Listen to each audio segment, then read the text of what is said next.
कृष्णा। साष्टांग प्रणाम। प्रिय भक्तों, वांछा कल्त्रभय कृपा सिंधुभ्य एव च पतितानां पावनेभ्यो वैष्णवेभ्यो नमो नमः। जय गुरुदेव श्रील प्रभुपाद जी। हरे कृष्ण कृष्ण कृष्ण हरे हरे, हरे राम राम राम हरे हरे। प्रिय भक्तों, जैसा कि हम श्रीमद् भागवत गीता यथारूप की भूमिका कर रहे थे, हम अपनी भूमिका प्रारंभ करते हैं। हरि बोल। तो जो हमारे भगवान श्री कृष्ण हैं, उनका जो स्वरूप है वो सच्चिदानंद विग्रह कहा जाता है। भगवान को सच्चिदानंद विग्रह कहा जाता है। ब्रह्म संहिता का शुभारंभ भी इस प्रकार ही होता है कि ईश्वरः परम कृष्ण सच्चिदानंद विग्रह अनादिरादि गोविंद सर्व कारण कारणम। गोविंद या कृष्ण सभी कारणों के कारण है, वह ही आदि कारण है और सत चित तथा आनंद के रूप हैं। निर्विशेष ब्रह्म उनके सत शाश्वत स्वरूप की अनुभूति है। परमात्मा सत चित शाश्वत ज्ञान की अनुभूति है, परंतु भगवान कृष्ण समस्त दिव्य स्वरूपों की अनुभूति है। सत चित आनंद के पूर्ण विग्रह हैं। अब जो भगवान श्री कृष्ण हैं, यानी उनको ब्रह्मा जी, जिन्हें पितामह कहा जाता है, वो भी मतलब भगवान श्री कृष्ण को भजते हैं। वो ब्रह्म संहिता का शुभारंभ भी इस प्रकार से करते हैं कि ईश्वर परम कृष्ण सच्चिदानंद विग्रह अनादिरादि गोविंद सर्व कारण कारणम। यानी गोविंद कृष्ण सभी कारणों के मूल कारण है, वह ही आदि कारण सत तथा चित आनंद के रूप है। निर्विशेष ब्रह्म उनके सत, जो निराकार निर्विशेष ब्रह्म है, उनके सत यानी शाश्वत स्वरूप की अनुभूति है। परमात्मा सत चित शाश्वत ज्ञान की अनुभूति है, परंतु भगवान कृष्ण समस्त स्वरूपों की अनुभूति है, दिव्य स्वरूपों की सत चित आनंद के पूर्ण विग्रह हैं। जो अल्पज्ञानी लोग या अल्पज्ञानी जो व्यक्ति होते हैं, वो परम सत्य को निर्विशेष मानते हैं, यानी निराकार मानते हैं, लेकिन वह है दिव्य पुरुष और इसकी पुष्टि समस्त वेदी ग्रंथों में हुई है। नित्यो नित्यानां चेतनश्चेतनानां कठोपनिषद। जिस प्रकार हम सभी जीव हैं और हम सबकी अपनी अपनी व्यष्टि सत्ता है, उसी प्रकार परम सत्य भी अनंत एक व्यक्ति है और भगवान की अनुभूति उनके पूर्ण स्वरूप में समस्त दिव्य लक्षणों की ही अनुभूति है। यह पूर्णता रूप विहीन निराकार नहीं है। यदि वह निराकार है या किसी अन्य वस्तु से घटकर है, तो वह सर्वथा पूर्ण नहीं हो सकता। जो सर्वथा पूर्ण है, उसे हमारे लिए अनुभव गम्य तथा अनुभवातीत हर वस्तुओं से युक्त होना चाहिए, अन्यथा वह पूर्ण नहीं हो सकता। किंतु जो हमारे भगवान श्री कृष्ण हैं, वो पूर्ण है, उन्हें सभी वस्तुओं का अनुभव है, वो अनुभव गम्य है, वो अनुभवातीत है, अन्यथा वह पूर्ण नहीं हो सकता जिसको अनुभव नहीं है या वह निराकार है। पूर्ण भगवान में अपार शक्तियां हैं। परास्य शक्तिर्विविधेव श्रूयते। कृष्ण किस प्रकार अपनी विभिन्न शक्तियों द्वारा कार्यशील हैं, इसकी भी व्याख्या भगवत गीता में हुई है। यही दृश्य जगत या ये भौतिक जगत जिसमें हम रह रहे हैं, यह भी स्वयं में पूर्ण है, क्योंकि जिन 24 तत्वों से इस नश्वर ब्रह्मांड का निर्मित है या निर्माण होता है, वह सांख्य दर्शन के अनुसार इस ब्रह्मांड के पालक तथा धारण के लिए अपेक्षित संसाधनों से पूर्णतः समन्वित है। इसमें ना तो कोई विजातीय तत्व है, ना ही किसी की आवश्यकता है।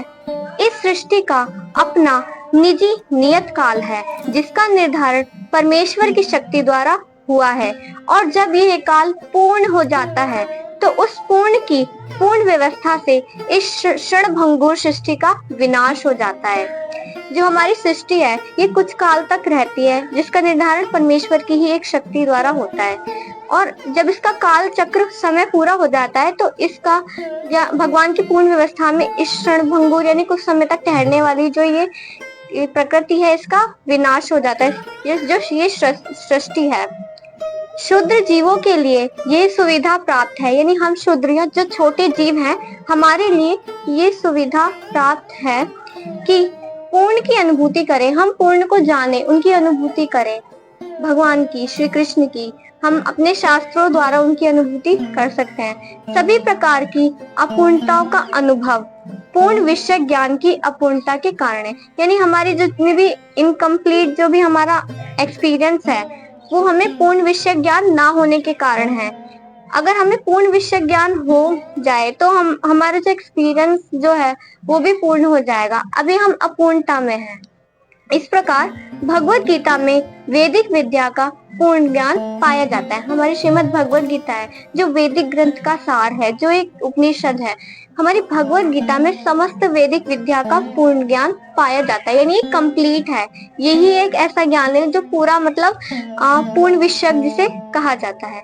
सारा वैदिक ज्ञान अमोघ या अच्युत है और हिंदू इस ज्ञान को पूर्ण तथा अमोघ मानते हैं। उदाहरणार्थ हम हिंदू जितने भी हम हिंदू जो हैं जिन्हें संप्रदाय कहा जाएगा या सनातनी, उदाहरणार्थ एक गोबर जो है वो पशुमल है और स्मृति या वैदिक आदेशानुसार यदि कोई पशुमल का स्पर्श करता है तो उसे शुद्ध होने के लिए स्नान करना पड़ेगा। लेकिन वैदिक शास्त्रों में गोबर को तो पवित्र करने वाला बताया गया है। इसे विरोधाभास कहा जा सकता है, लेकिन यह मान्य है कि क्योंकि यह वैदिक आदेश है और इसमें संदेह नहीं है, इसे स्वीकार करने में किसी प्रकार की त्रुटि नहीं होगी। अब तो आधुनिक विज्ञान द्वारा यह सिद्ध किया जा चुका है कि जो गाय है, गाय के गोबर में समस्त कीटाणुनाशक पाए जाते हैं। अतः वैदिक ज्ञान पूर्ण है क्योंकि यह समस्त संशयों एवं त्रुटियों से परे है और भगवत गीता समस्त वैदिक ज्ञानों का सार है। वैदिक ज्ञान जो होता है हमारा जैसे श्रीमद् भागवतम, भगवत गीता, हमारे पुराण उपनिषद आ गए, जो वैदिक ज्ञान का जो है वो शोध यानी रिसर्च का विषय नहीं है। जो शोध करते हैं साइंटिस्ट, हमारा जो वैदिक ज्ञान है वो शोध का विषय नहीं है, रिसर्च का। हमारा शोध कार्य अपूर्ण है क्योंकि हमारी अपूर्ण इंद्रियों द्वारा शोध करते हैं। हमारा जो रिसर्च है जो हम कर रहे हैं वो हमारा सब कुछ अपूर्ण है, यानी पूरा कुछ भी नहीं, कंप्लीट नहीं है ना, हमारा ज्ञान पूरा है। हमारी इंद्रिया भी अपूर्ण है और हम अपूर्ण इंद्रियों द्वारा शोध करते हैं। हम पहले से चले आ रहे पूर्ण ज्ञान को परंपरा द्वारा स्वीकार करना होगा। हमें पहले से चले आ रहे जो भगवत गीता का ज्ञान है, जो भगवान श्री कृष्ण से शुरू हुआ था, हमें वो ज्ञान परंपरा द्वारा स्वीकार करना होगा। जैसा कि भगवत गीता में कहा गया है, हमें ज्ञान को परंपरा के उपयुक्त स्रोत से ग्रहण करना होता है। जो परंपरा परम आध्यात्मिक गुरु साक्षात भगवान श्री कृष्ण से प्रारंभ होती है और गुरु शिष्य की यह परंपरा आगे बढ़ती जाती है। छात्र के रूप में अर्जुन भगवान कृष्ण से शिक्षा ग्रहण करते हैं और उनका विरोध किए बिना उनकी सारी बातों को स्वीकार कर लेते हैं। किसी को भगवत गीता के एक अंश को स्वीकार करने और दूसरे अंश को अस्वीकार करने की अनुमति नहीं दी जाती। हमें भगवत गीता को बिना किसी प्रकार की टीका टिप्पणी या बिना घटाए बढ़ाए तथा विषय वस्तु के बिना किसी की मनोकल्पना के स्वीकार करना चाहिए, बिना किसी मनोकल्पना के स्वीकार करना चाहिए। गीता को वैदिक ज्ञान की सर्वाधिक पूर्ण प्रस्तुति समझना चाहिए। जो हमारी श्रीमद् भगवत गीता है को वैदिक ज्ञान का सर्वाधिक पूर्ण प्रस्तुति समझनी चाहिए। वैदिक ज्ञान दिव्य स्रोतों से प्राप्त होता है और स्वयं भगवान ने पहला प्रवचन किया था। भगवान द्वारा कहे गए शब्द अपौरुषेय कहलाते हैं, जिसका ये अर्थ है जो भगवान द्वारा जितने भी शब्द कहे गए, भगवान जी ने जो श्रीमद् भगवत गीता की जो गीत कहे, जो वाणी कही भगवान ने, उनके शब्द अपौरुषेय थे। क्योंकि अपौरुषेय का जो अर्थ है वो क्या होता है? अपौरुषेय वह जो 4 दोषों से युक्त संसारी व्यक्ति में अपौरुषेय का जो अर्थ है वो इस प्रकार से बताया गया है, जिसका अर्थ ये कि वे 4 दोषों से युक्त संसारी व्यक्ति द्वारा कहे गए शब्दों से भिन्न होते हैं। संसारी पुरुष के दोष ये होते हैं कि वह, पहला तो उसमें ये दोष होता है कि वह त्रुटियां अवश्य करता है। दूसरा, वे अनिवार्य रूप से मोहग्रस्त रहता है, उसमें धोखा देने की प्रवृत्ति पाई जाती है, और चौथा वह अपूर्ण इंद्रियों के कारण सीमित होता है। अब जो असीमित है उन्हें सीमित बुद्धि से नहीं समझा जा सकता। तो ये इन 4 दोषों के कारण मनुष्य सर्वव्यापी ज्ञान या विषय पूर्ण सूचना नहीं दे पाता। ऐसे दोषपूर्ण व्यक्तियों द्वारा वैदिक ज्ञान प्रदान नहीं किया जाता।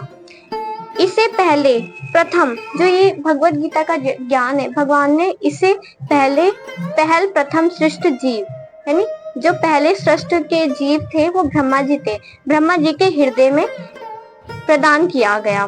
फिर ब्रह्मा जी ने इस ज्ञान को अपने पुत्रों तथा शिष्यों को प्रदान किया, जिस रूप में उन्हें भगवान से प्राप्त हुआ, जिस रूप में उन्हें भगवान से प्राप्त हुआ, उन्होंने उसी रूप में ये ज्ञान अपने शिष्यों तथा अपने पुत्रों में दिया। भगवान पूर्ण है और उनका प्रकृति के नियमों के वशीभूत होने का प्रश्न ही नहीं उठता। अतः मनुष्य में इतना समझने की बुद्धि तो होनी चाहिए कि भगवान ही इस ब्रह्मांड की सारी वस्तुओं के एकमात्र स्वामी है, वह ही आदि सृष्टा तथा ब्रह्मा के भी सृजन करता है। 11वें अध्याय में भगवान को प्रपितामह के रूप में संबोधित किया गया है, क्योंकि ब्रह्मा को पितामह कहकर संबोधित किया गया है और वह तो इन पितामह के भी सृष्टा प्रपितामह है। अतः किसी को अपने आप को किसी भी वस्तु का स्वामी होने का दावा नहीं करना चाहिए, उसे केवल उन्हीं वस्तुओं को स्वीकार करना चाहिए जिन्हें उसके पोषण के लिए भगवान ने उसे हिस्से में दी हो। हरे कृष्णा। हम अपनी भूमिका आज यहीं से समाप्त करते हैं। हरे कृष्ण कृष्ण कृष्ण हरे हरे, हरे राम राम राम हरे हरे। हरि बोल।